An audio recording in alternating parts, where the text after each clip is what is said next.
Hello, everybody. Good morning, good afternoon, good evening, wherever you're watching from. I hope you are doing great. And today, Nelly and I are on the Navigating Parenting again. And we are going to be looking at a very interesting topic, which I think is so personal for me. I don't know, Nelly, about you, because just today, I felt this way. And we're looking about parenting, with grace, not guilt.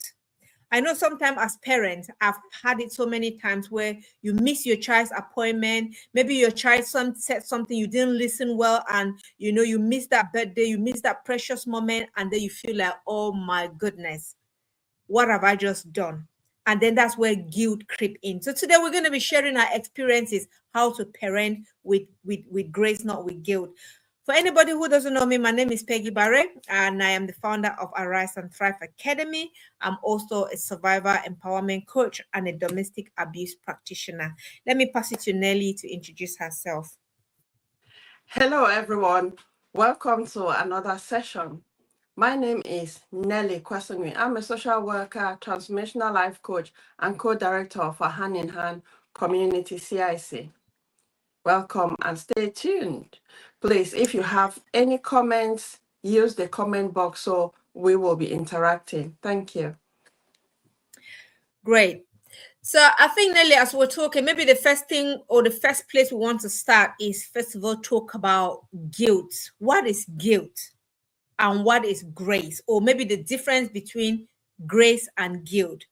So guilt says things like, guilt, of course, make us feel guilty. We feel like we are not worth it. We feel like we have committed the worst error ever, and then it affects our emotion. And I'm thinking, in fact, maybe Nelly, from your point of emotion, maybe it would be good for you to actually distinguish guilt and grace, because I know that you are the guru in that area. Just giving me a big name for nothing. So, guilt for me is that feeling that we feel we are not adequate. We feel that we need to do something extra. We feel that we need to do something not addressing the particular issue. For instance, parenting with guilt is that aspect where you, a parent, will avoid disciplining the child because they just want quick fixes. Probably they want to avoid that disciplining because of the conflict that will come in. So then they give in to the child's request, but then it will solve the problem at that minute or that instance. But then in the long run, the same problem will come again, if not worse. So that's how guilt functions. Sometimes parents will buy lots and lots of gifts or presents for the child instead of addressing a behavior that is not acceptable. So that is how, I like examples. So I feel that sometimes I understand when I give example. I don't know how viewers see it, and even yourself, Peggy, if the examples has helped in explaining what parenting with guilt means. Absolutely, it has helped. And I think what I said, like, for example, as parent, there are so many times, Nelly, I felt so guilty, because I know as a busy mom, I don't just work, I work.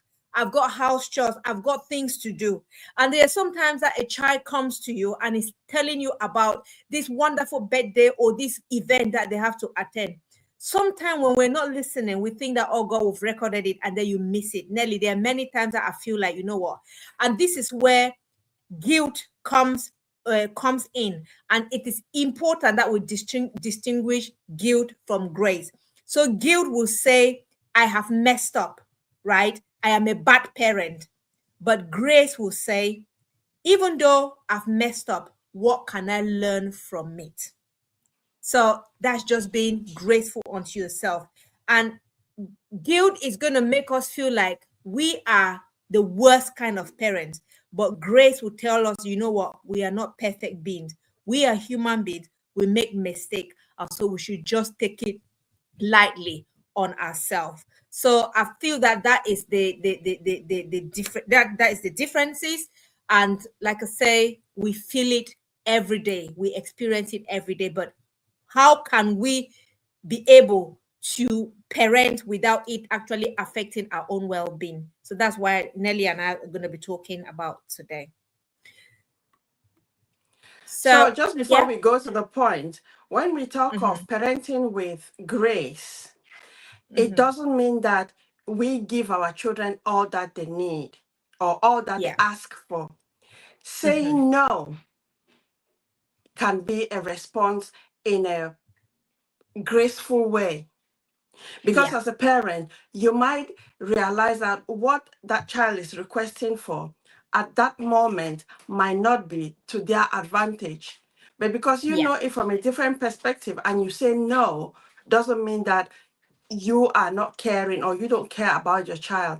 And that Mm-hmm. guilt doesn't have to step in because you can justify to yourself, not to anyone else. You can Mm-hmm. justify to yourself why you've said no. Because when we want to discipline our children, saying no is very important rather than Yeah. saying yes all the time, because mostly saying yes might come from a place of guilt because you say, oh, I want to give my child everything that myself as a parent I did not have. But that way, are you actually being graceful with your child, or are you acting from a place of guilt? So it's to weigh them up, and you need to be questioning yourself where that action is coming from. Is it from a place of, I always say, is it from a place of love or from a place of fear? Though it's Yeah. common for us to confuse fear with love or love with fear, because sometimes we act out of fear in the Yeah. place of love. Yeah. Absolutely. And again, speaking from the domestic abuse perspective, that when a parent, when both parents split up, and for example, if the child or the children gets to live with one parent, just like you said, Nelly, sometimes parents can be tempted to kind of compensate the children, because again, we feel that guilt. We start to feel the guilt, like maybe it's my fault that this whole thing happened. We're feeling guilty for the fact that the children maybe are not in the environment, or maybe they're not having the life that they would have loved to. So in that way, we start to compensate, and by compensating, we may instead, not discipline the children in the right way, because we're being so lenient. And then that is where boundaries do not come in. And this is where sometimes parents get confused, and they don't even know where to start and how to parent. They're confused whether that is where, Nelly, you're talking about, that is the way they're parenting from guilt, and they're parenting from the perspective of fear, because they are worried and they're fearful that if they don't give the child what the child is asking for, or if they don't make the child feels like, what, they love that child, then that child is gonna hold it against them, if that makes sense. So that's where we tend to give away our voice, even as parents, where you can tell the child, hey, this behavior is not right, stop it. Most parents do not have that gut and that courage to say that, because they feel like if they do that, they're hurting that child, and maybe they're gonna be adding onto the hurt from that domestic abuse environment where that child is coming from. So yeah, so that is another aspect that we need to look at. Yeah, and just thinking that we are all emotional beings, social beings, Mm, whether we are parenting from guilt or from mhm, grace, it all deals with our emotions. But like we've mhm. talked about, the guilt comes from a place of fear, is that auto response system. But then, if you are acting from, or if you are parenting with grace, it is that Mhm. intentional parenting, conscious Yeah, parenting. We talk about conscious parenting some sessions back, is yeah. that awareness. What are you, the action that you want to take? What perspective is that coming from? Is it Mm, in an aspect of you want to overprotect your child, though at that stage you might not even think that is overprotection, but is it coming yeah, from overprotecting the child, which is again linked to fear, and it is yeah. guilt? And I feel that like what is going on in our society now, there's a lot of that guilt aspect in it, because you see children are growing up, they don't even know, they don't have the basic life skills. Yeah. And some of them get into adulthood. Sometimes I think, what have the parents been doing that they have not taught their children these basic life skills? Because children stay with parents until they get to the age to go to university. But even to take care of themselves, they don't know. They can't even prepare a meal for themselves and things like that. It might look small, but when the child gets to an age where, say, they get to 18 years and above, they are adults and they cannot do that for themselves. They tend to depend on their parents, on their partners, on others, because they've built that dependency. But if you trace that back, you realize that probably the parent was acting from a place of guilt, where they did not want to allow their child to do this or to do that, because they term it exploitation. Because, for instance, if your child eats, start from a young age to teach them how to wash dishes. That when you eat, wash your plate. It's not to wash the dishes for everyone in the household, their plate. Or start by taking the plate after they've eaten to the sink and then wash them. Just gradually, but it depends on the age of the child. It needs to be age Yep. appropriate, but it's to introduce them chores bit by bit as they grow older. I'm sure we've talked about this in a number of episodes. Introduce Yeah. chores to children gradually, because that way the children are learning, because those are life skills that children are learning, that they need to be doing things instead of parents doing everything for the child. Because it's not only the physical aspect that that child is learning, but that child is learning how to manage their emotions as well. Because, okay, if a child finish in eating and they don't want to clear that table, or they don't want to take their plate to the kitchen, and they are sitting there and expecting the parent to take it away, Mhm. what is that child actually learning?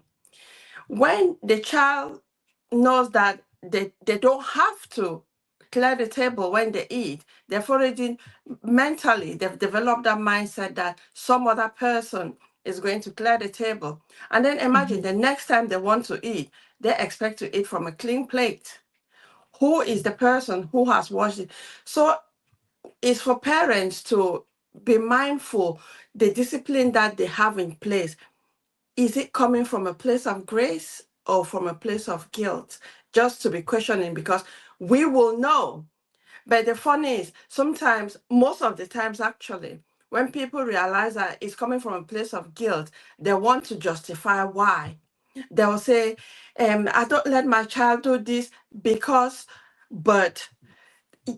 So all those extensions, those are the justifications for why, because you're guilty, which does not really make sense, to be honest, because it is, you want to justify from that place of fear, because you don't Yeah. want to accept that you need to do it a different way. And parents are really good at either being in denial or being defensive, because they feel that some other person wants to tell them something else to do that they don't want to.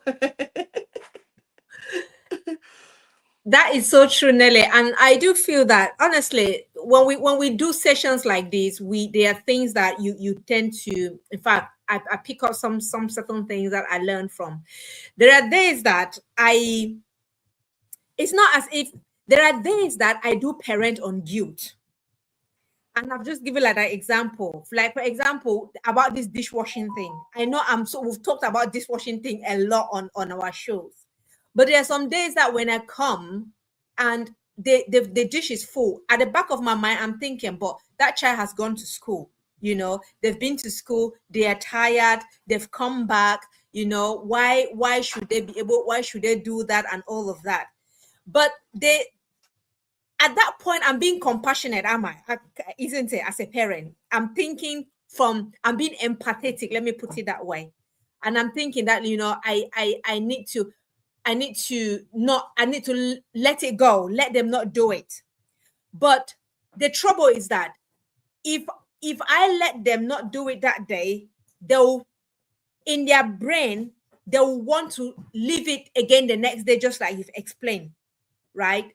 And then when I actually fought or like persuade them to do it, I start to feel like guilt, feeling like maybe I'm not compassionate enough, or I'm not a good mom, or I should have done it and all of that. So sometimes it's difficult to balance those emotions as a parent.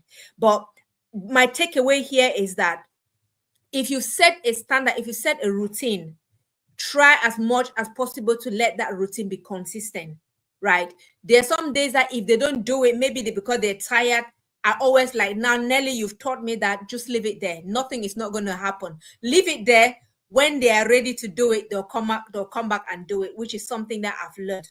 So I think another thing that we can go on, which is the next point, is talking about self-compassion.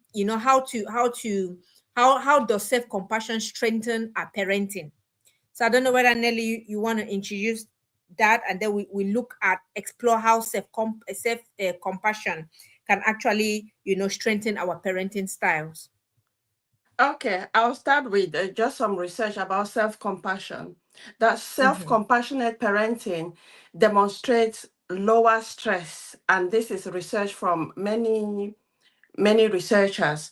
There's also greater emotional availability from the parents and more consistent responses to children. So parents are emotionally available, and they are self-compassionate with themselves. And let's remember that children will learn what they see their parents do and not what they hear their parents say.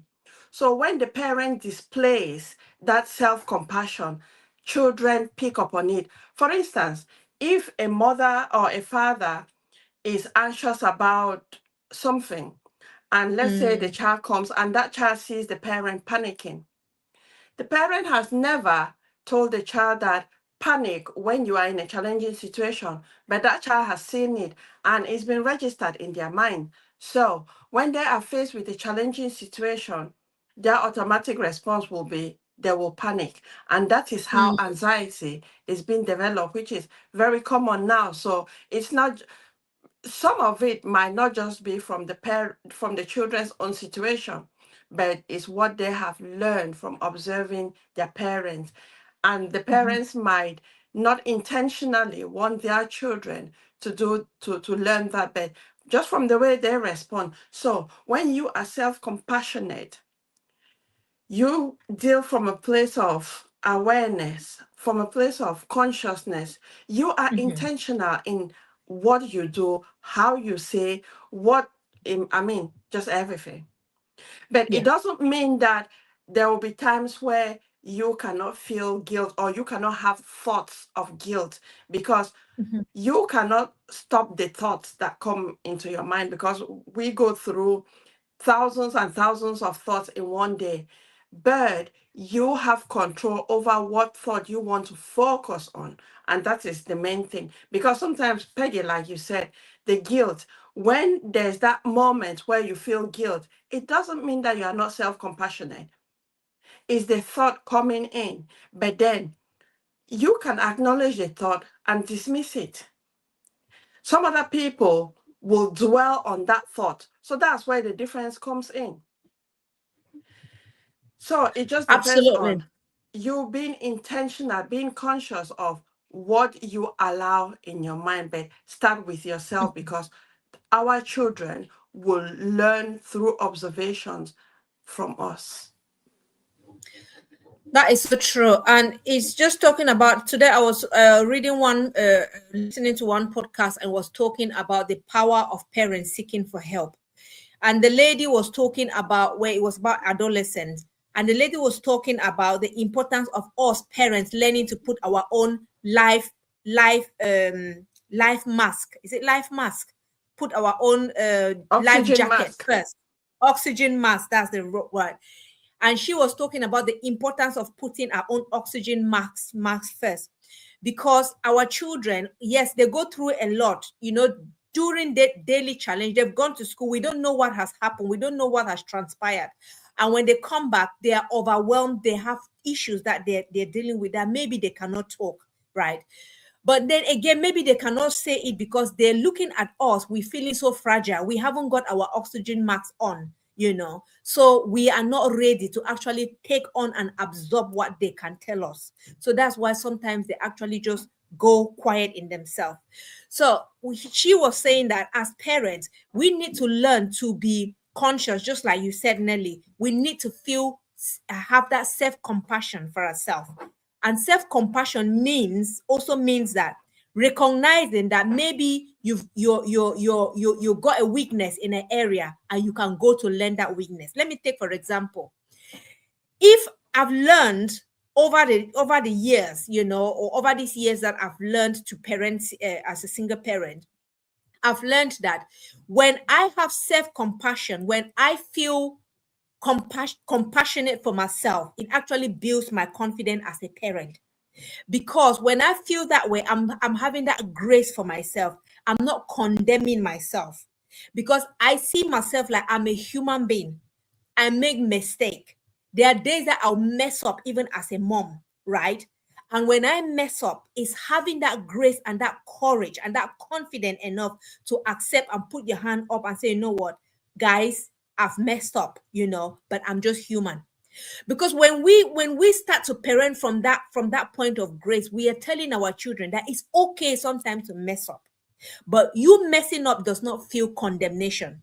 I have not condemned you, and let no one else condemn you. But the important thing is that what have you learned from that mess that you've made? Have you learned a lesson, and how can you improve on next time?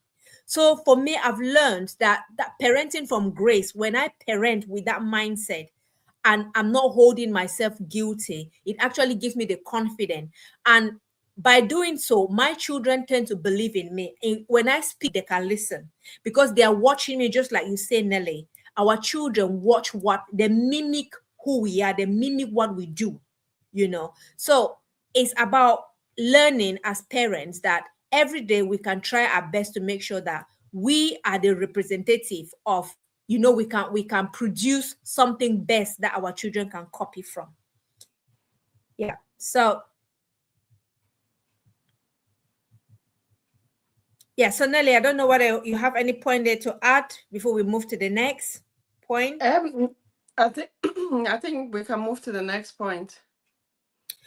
Okay, so again, just to round out on that, so again, it's not about I just saw one point where I talked about, so self-compassion is not about labeling ourselves as bad parents, because Nelly, you'll be surprised how many people, when I speak to, they tell you that, oh no, they use the word, forgive my language, shitty parents. I've heard that so many times. I'm a bad parent, I'm not worthy enough. When we start to practice that negative labeling on ourselves, it does really affect our parenting, which is not good, which is something that we need to refrain from.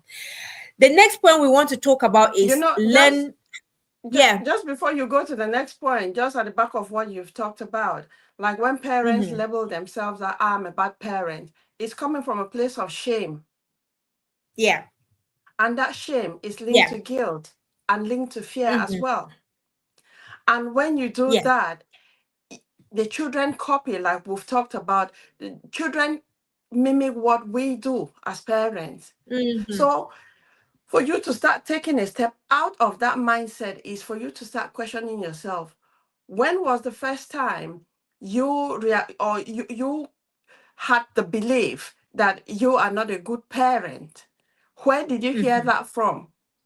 And just be questioning yourself, because sometimes when you ask people that question, because maybe it's happened so many years ago, they struggle to understand. But some people, as you bring it up, they might not have thought of it, but straight away they remember exactly where they were, who said it, how they said it. And sometimes they will hear that voice. And sometimes that voice is that inner voice that we hear all the time. So it's to start questioning yourself on that belief that you are not a good parent.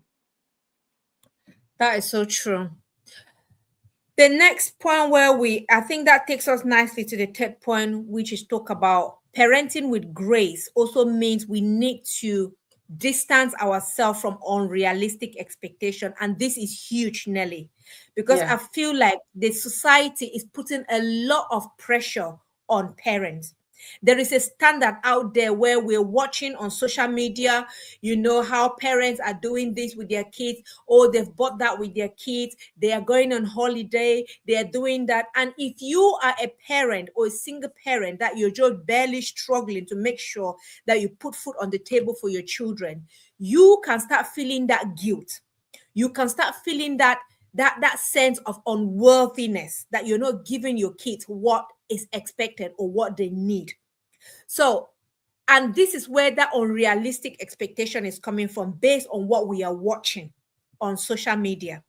So, for us to be able to parent from the point of grace is to first of all dismantle that unrealistic expectation. And for everybody, people will have their different unrealistic expectation. My expectation may be different from yours, Nelly, and vice versa. Everybody as a parent would have their expectation, but it's about questioning how realistic is that expectation and how is it affecting my mental well-being as well as the mental well-being of my children. Because this is the thing, and I've learned this so many times, that when we set expectations so high, Nelly, and we cannot meet that expectation, that means we're disappointing our children. We've not met that we've not met that promise. Like, you make a massive promise, oh, I'm going to give you this, and then that day comes, you don't have it. What has happened? Nelly can explain to us in terms of from the emotional side of view. Okay, I'll say something else. So, this is just research that that I came across, and it says that 62% of parents say that parenting now is harder than it was 20 years ago. And that ties Mhm. in, Peggy, with what you were saying, because Yeah. 20 years ago, the level of technological advancement was not the way it is now. And now, people, children, adults, everyone is having access to social media and are looking at everything on social media. So Yeah. that contributes to why 62% of parents say that it is harder to parent now than it was 20 years ago. Mm. And this increases parental burnout because it ties in with the expectations. Children are seeing stuff on social media. They have their expectations. They put that burden on their parents. Parents' Mhm. expectations increase as well. Parents have their own expectations of their children. So expectations are just everywhere. Some of those expectations, unfortunately, are not realistic. But then Yes. parents and children, they want to force themselves to achieve an unexpected and an expectation that they cannot achieve. So then the child is disappointed, the parents is disappointed, and that can easily just lead to discouragement that they don't want to Mhm. do anything. I think is to start small. They say cut your coat according to your size. Yes, Definitely.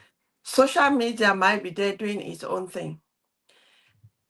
When we start realizing that social media life is very different from real life, then you will make that decision to go inwards and just make your life to be comfortable the way you can meet up with the expectations. Because if you keep on following social media,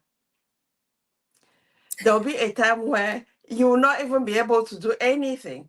Because Yeah. even going down to research, okay, just a common one. This one now might be out of topic, but it's relevant because it ties in with expectations. Just look at it now. You see research, Mhm. everyday research comes up. Every research or most research contradicts with other research. Take, for example, food, like, say, milk. From growing up, they say milk is good for calcium, for the bones, and all whatnot. And even in old age, milk is good. But then some other research will say that milk is not good. Now we go to, instead of whole milk, we go to semi-skim milk, we go to skim milk. So then what are the nutrients from all these different categories of milk? We just need milk, but now what Exactly. kind of milk? And so it is just so complicated. And for me, I feel that researchers or those involved, they know the real thing that is suitable for people, but because of whatever. So then that leads to expectations, because now we hear of a lot of weight loss. People want weight loss because every woman wants the figure eight shape, and every man has the six pack. Is it six or four pack? Six pack. So then people are not considering their body types and shapes, but we want a figure eight. And so those, sometimes those are the expectations that are unrealistic, and this can lead to body, how do you call it, when you don't like your Body body, shaming. body Body shaming. yeah, there's something, body is something where you don't like your Okay. body. You want to alter your body to look in a way, which all of that is stemming from anxiety, because we have expectations that we cannot achieve. So it's for us to be very, very mindful. Watch things on social media with a pinch of salt, like my grandpa would say, because not everything is a reality. So yeah, we need to first of all know what our expectations are. Then we start separating the ones that are realistic and the ones that Yeah. are not realistic. Can we achieve that? Can we not achieve that? Separate them. You will realize that the realistic expectations will be, or maybe smaller than the unrealistic expectations. If you get to that stage, focus more on the achievable expectations. It doesn't mean that you have to take only the simple ones. Look on the impact and the growth for yourself and for your family. That is so true. And like I always say, Nelly, I think we parents, I think it's come to a point where we need to start thinking of one thing. We need to focus on the presence than the perfection, because I feel being present is more important than anything. And so, one of the ways that I just had some points here talk about how to let go of the unrealistic expectation is about redefining good enough. And I think, Nelly, you mentioned, I think in one of our session you talked about, you actually insisted on this good enough. What is good enough, right, for you? Everybody can have their definition of good enough. Good enough for me can just be, what? I've made a pot of spaghetti today for my children, right? And they're happy with it. Good enough for another person may mean, no, I've made, a pot of spaghetti with a lot of meat and a lot of this and a lot of but. So good enough is different for people. But I feel that as parents, everybody, just like Nelly say, we need to learn to live to our standard and cut our coat according to our size. Because if we learn to accept, that I've got my good enough standard, once you meet that your good enough standard, that is it. You will not be forced to look into what A has done or what B is doing. There will be no comparison, because you know what? You have achieved your good enough. And alongside good enough is that ability to be present. Sometimes some parents may provide everything their children need, but they may not provide that presence, that ability to be there, to listen to that child, which is what is most important. And that is by parenting with grace. So parenting with grace means finding your good enough. Another thing is about separating standard from pressure. I think Nelly we've talked about it, because what we're seeing now is the pressure that the social media is putting on us. Pressure where your friends, and another thing, this is where, Nelly, is very important that as parents, you need to form groups or form your network with like-minded parents. Because when you create your network with parents whose realistic expectation are too far up there, they may start putting pressure on you, and your good enough may not align with their good enough. And as a result, you may start feeling guilt that, you know what, you're not good enough to give a good standard of care or a good standard of love to your kid. So this is where we need to separate that standard from pressure. What is your standard? What is it that you've set as a standard for your family? Again, it's about making sure that you identify what is good and necessary for your children, which is a list that you can create. What is it that my children need? Do they need my love? Do they need my hugs? Do they need cuddles? Do they need me just saying thank you or appreciating them? Do they just need me to just ask them, hey, buddy, how are you doing? Do they need me to just be present, or listen to them? So these are some of the lists that we need to create set for ourselves so that it can give us that ability to parent with grace and not guilt. So Nina, I don't know whether I wanted to add some point before I will say another some of the points that I've got on that same. Yeah. I just want to add that with the guilt or unrealistic expectations could be something like parents will say, I should always be patient. Sometimes we are all humans. Sometimes for a split second, you might run out of patience. But we have talked about being conscious, being aware.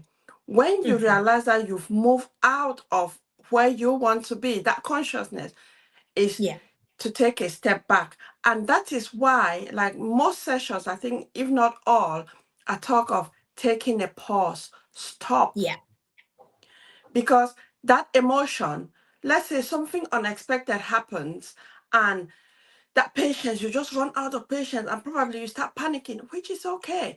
But then if you realize it, when you're coming from a place of being conscious, the conscious parenting, you realize, because you have a good sense of self-awareness, you realize that, oh, I'm acting from a place of rational thinking and just automatic behavior.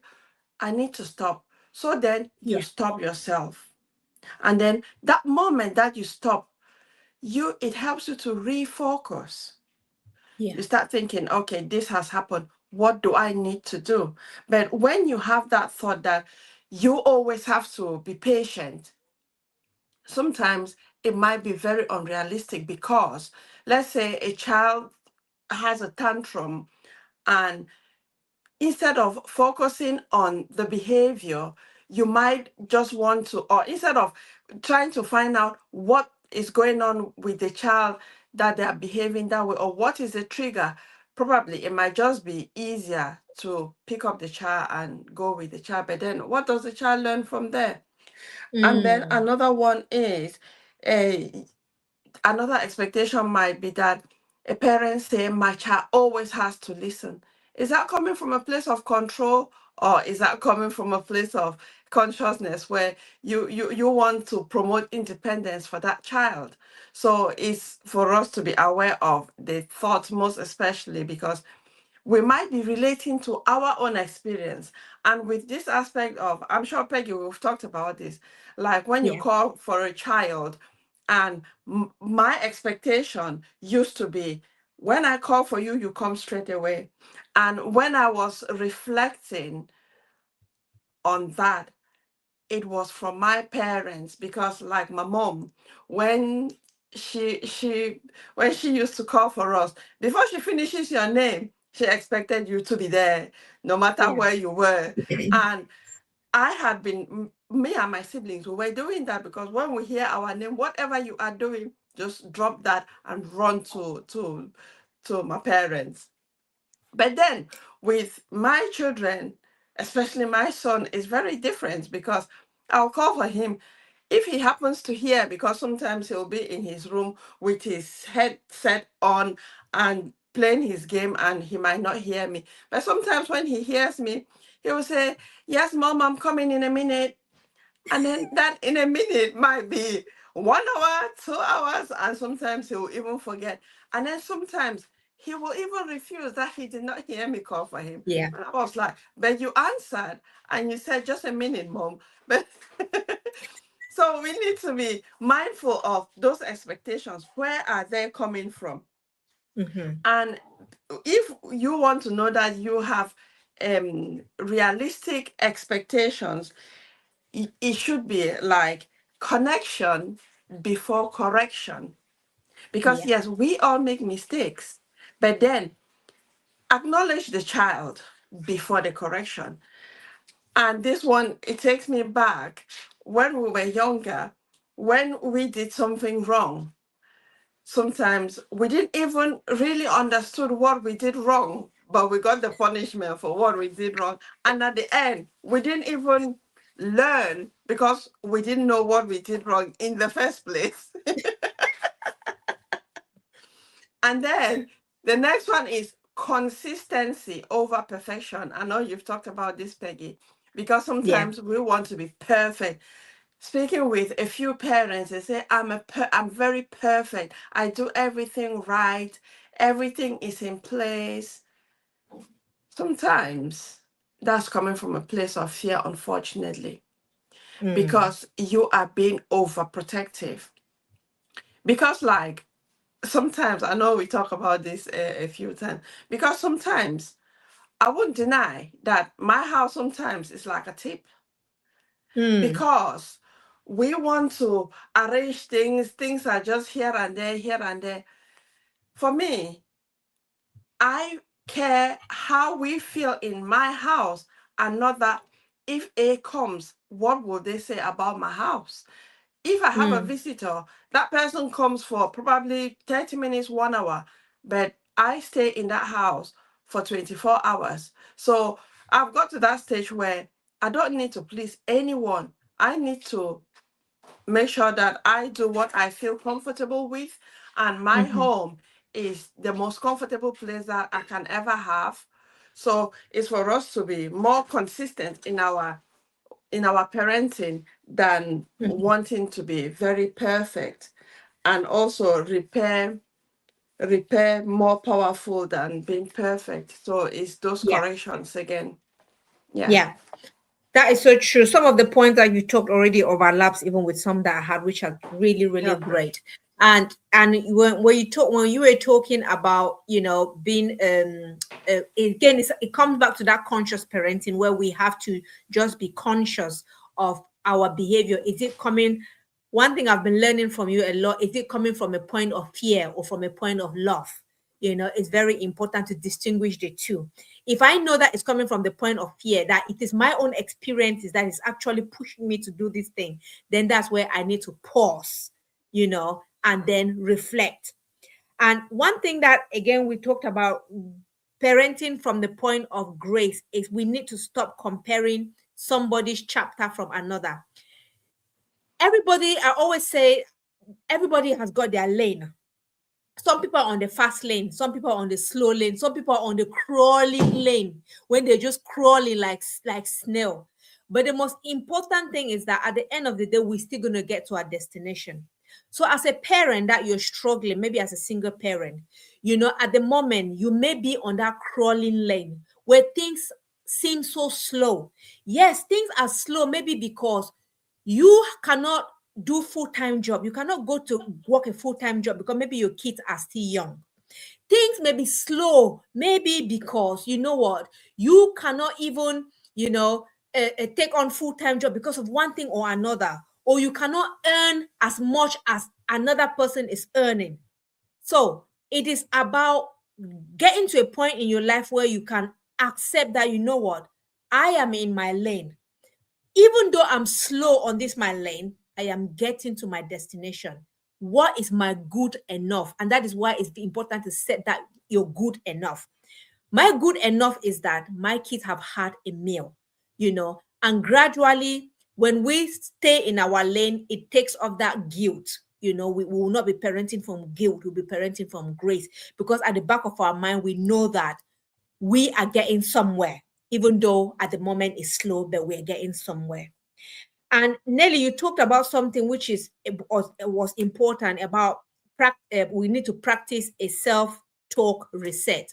And that is where you talk about, and I've learned this from you so many times where you talk about, there are times where when we are saying things that maybe we feel that doesn't even feel right in our own self, or maybe we are anxious, or maybe we're getting stressed, we need to pause and think, am I reacting this way from the point of fear or point of love? In fact, that is always going to be on my head, in my head, you know. So in that way, we can actually reset. We can actually step back, reflect, and rethink. In that way, we come back from that point to that point of grace. Because if we don't reflect, it takes us onto the guilt track where we start feeling guilty. I'll say, for example, I've had a very busy day today, back to back since morning. Even where I am at the moment, I haven't really had my comfortable cup of tea that I usually drink. But I just came back, and as I was opening the door, my son was also coming back from school. And the first question he asked me is like, "Mom, are you going to cook this evening?" And immediately I said no. In fact, that no was the loudest no, and a bold and courageous no that I've ever said. Right. But at the back of my head, I'm thinking, there's no food at home, cook food. Well, there is food in the freezer. I know there is food in the freezer. But as we know, he will not want that food in the freezer. He wants something freshly cooked. But where I am right now, I am very tired. And I cannot force myself to go and cook just because I want to please him. I will not do that. The beauty is that there is food in the fridge. There is eggs, there is bacon, there are things that he can go make it for himself. And this come back to that point, Nelly, where you talk about how we start to raise them up early so that they can start do basic things for themselves. I know for sure that, well, he is now in the kitchen as I'm talking. He's in the kitchen because when I said no, I am not cooking, he needed to go and sort himself out, you know. So yes, I know he's going to sort himself out, but at the back of my mind, I know that, you know what, I've given myself grace today. I'm not going to parent today with guilt. I'm not going to feel guilty that, oh, I haven't cooked fresh food. Because you know what? Everything that I've done today was also for his well-being. What I did today, I went to job today, is to also put money on the table so that I can provide that food that he needs. So I'm going to put grace first than guilt, right? To acknowledge myself, to say, you know what, Peggy, well done today. Well done for doing all the things that you did today. And hey, you're not going to feel guilty for not cooking, because you know what, that's just a one-day thing anyway. And yes, I know that tomorrow I'm going to find a time to cook fresh food. So for me, that is where grace come in than guilt. And I'm thinking that way, Nelly, because I've grown in my mindset. If that was 4 years, 5 years ago, I would have sat here now torturing myself, blaming myself, calling myself all the negative names that I could ever call as a parent. But I have learned that, hey, I need to be graceful on myself. So yeah, I don't know whether Nelly wanted to add something that we can round up. We can go down to the last our last point. I just want to say, parenting is a journey that is full of learning opportunities. Me, myself, all this experience that I have is because I led myself to learn. Because there was a period in my life where I struggled with my parenting. And even disciplining my children, I struggled. I was really low that when I wanted to talk to my children, I would cry. Good thing, I quickly realized that that was not right. Yeah. And I said, if I'm doing this in front of my children, it was not intentional. It was just how low I felt. But then that was when I started taking a pause. So when I wanted to speak and I realized that my voice changed and then tears wanted to come up, I would stop myself and then go back and I wouldn't say what I wanted. So it's just little steps that we need to be aware of and start taking. It doesn't mean that because we are here talking that we have it all. No. Yeah. We started from somewhere because we were struggling and we learn to the point that we are at now, and we continue to learn. So any of you watching, no matter where you are, know that it depends on you. If you give yourself permission to learn, then you will get to a place that you feel more confident in your Yeah. parenting, where you realize that you'll be acting you'll be parenting with grace rather than guilt, because you will be able to differentiate. And that goes down Mhm. to self-awareness. What are the things that, what are your strengths? What are your weaknesses? What are the Mhm. triggers? There's just so much that will come up for you, but that helps you to differentiate whether you are parenting from grace or from guilt. And again, is linking the fear and the guilt, and the fear and love. Yeah, absolutely. And that brings us nicely to our last point, which is talking about building confidence in our parenting journey. Just like you, Nelly, say, when we learn to parent from the point of grace, not guilt, we build confidence in ourselves. That is where we are bold to actually make decisions and make statements without feeling guilty, because we know that, you know what, there's no harm. I haven't killed anybody by saying that or by acting that way. So one point that we have to talk about, where I had on my jotter, is we need to keep small promises to ourselves. There are sometimes that we want to celebrate bigger goals, bigger mega things, but we need to know that building confidence in our parenting journey is to celebrate small wins. Nelly and I, we've talked about before, when our kids go to school and they get little awards or they get praise and all of that, I know I can slap myself on the jaw. I know that there are days that I forget. I know that there are days that I'll receive messages from school that, hey, your child has gotten 1 marker point because of this and that and that. We don't tend to celebrate those small goals. We just like, that's just nothing, right? So again, we need to start celebrating those goals, not just for our kids, for ourselves as well, appreciating ourselves. When every time you go out there, you go, like today, to be honest with you, I can say, I came back. Yes, I've got to appreciate myself and celebrate the little wins that I've had today. That is me learning to parenting with confidence and parenting with grace. And when we do that, our kids learn from us as well. So then I don't know whether you have some points there to add. I have like a 4-pointer, but maybe some of it might overlap with yours though. Yeah, so I would say practice intentional connection. I know Mhm. sometimes, like in the Afro Caribbean communities, we can have so many people in our network, but Mhm. then you need to have a review of those people in your network, because Mhm. not everyone will be there in support of your growth. If you want to grow, you need to have a review. Put Mhm. people into categories. Some you might even delete them, because some people are there to discourage you from taking a move, because they fear that you are going to go out of Mhm. that group. So when you do a review, you are being intentional, because you want to grow, and then you want to be more connected with certain kind of people. Because there's the saying, I can't remember who exactly said it, that show me your friends and I will tell you who you are, and Yeah. that in that light. So you need to be intentional with the Mhm. connections that you make.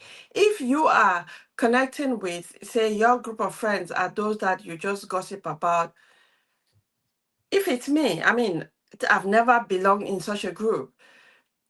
Just get yourself out. But again, it depends on the mindset that you want. Do you want to grow, or do you want to spend your precious time just talking about other people, other things that will not help you to grow? So it depends on what you really want. Mhm. Celebrate growth, not just Yes. outcome. And this goes back to the little things. So Mhm.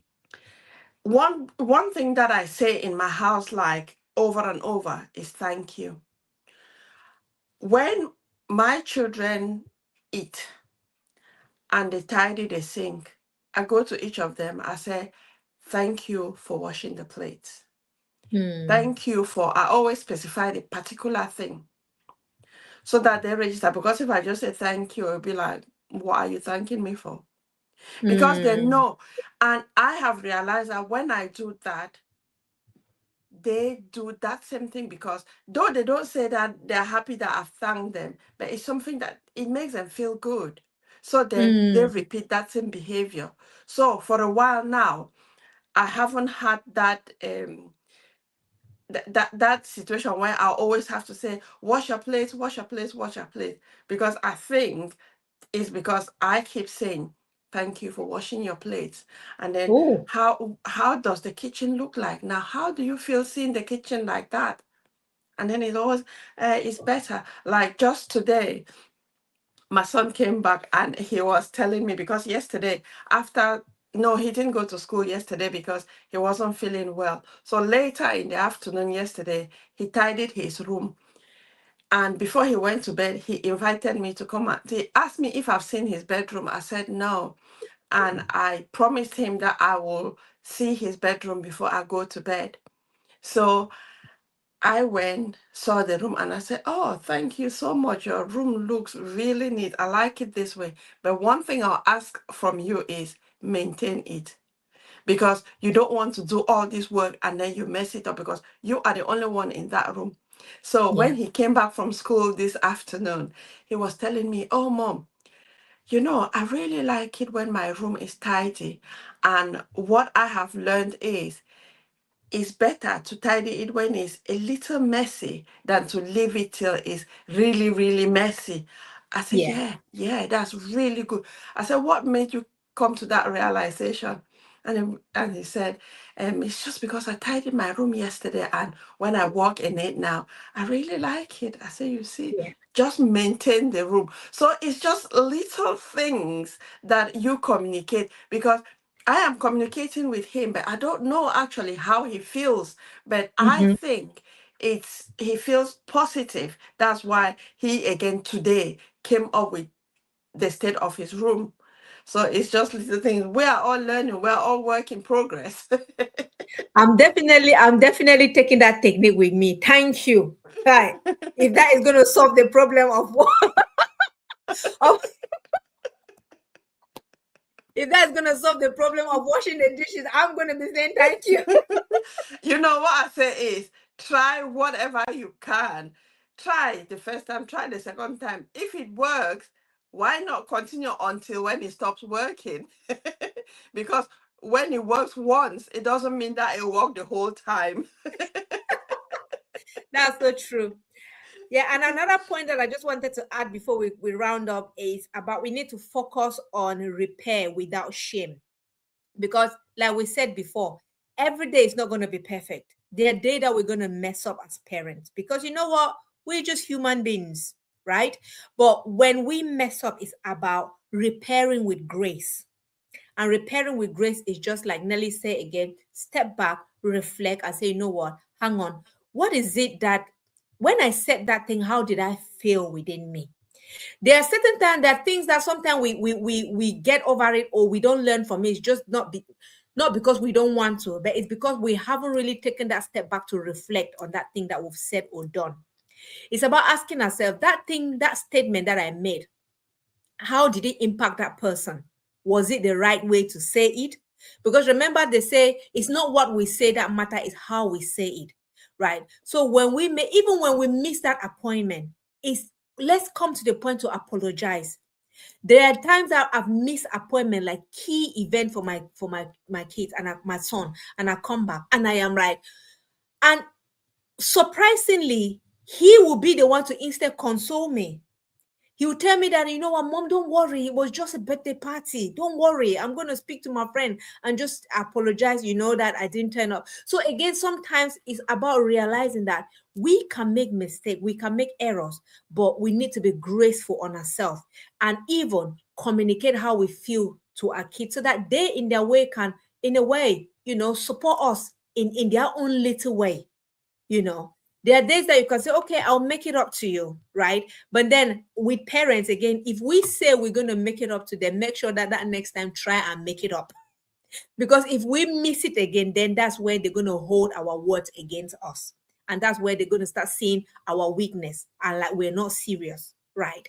So that is just the bit that I wanted to add on that. And I think one thing again, like you already said, Nelly, we need to invest on our growth. And like Nelly have said, all these things that we come and share here, I tell you, I have grown, I have learned, I've been learning, and every day I keep learning. I learn from Nelly, Nelly learned from me in a little way. We are still work in progress. So if it is about investing in ourselves, invest in ourselves. I've been listening lately, I've been listening to a lot of podcasts, on different things that which again it actually adds on to my skill box on parenting, which is great. So yeah, Nelly, I don't know what I just want to round up, and then we call it Yeah, a I just day. want to say parenting with guilt creates pressure, whereas parenting with grace creates presence. And Yes. our children don't need perfect parents. No, children don't need perfect parents. They need regulated, repairing, learning parents where they can grow together. Though parents feel that we have more control, but Mm. sometimes our children know more than what we know. So we can learn from our children, and children want parents who can just be themselves. Because when we put on the pressure, when we put on the mask, our children can feel that we are making things up, and we need to just be ourselves. Yeah. That is right. So we need to be ourselves. We should not fake it. Just be us. Just be us. So thank you so much, Nelly. And thank you, viewers, for watching. Maybe you're going to be watching later, but thank you so much for being a part of this. We hope that you learned something from it. And we hope that you're going to take it and learn to parent with grace, not guilt. Well, as we always say, leave your comments. If you have anything to comment, leave your comment, Nelly, and I will always read on it. And if you want to be part of our panel, please let us know. We would love to hear from you. We would love to. You might have a little nugget, a little tips or experience that you want to share, and that might be impactful to someone. You're welcome to be part of our stage. Without a further ado, thank you so much, and we hope that you have a lovely evening. Take care. Thank Thank you. you. Bye. Bye. Born for a purpose. I was born for fulfillment. I was born to shine and not to be abused.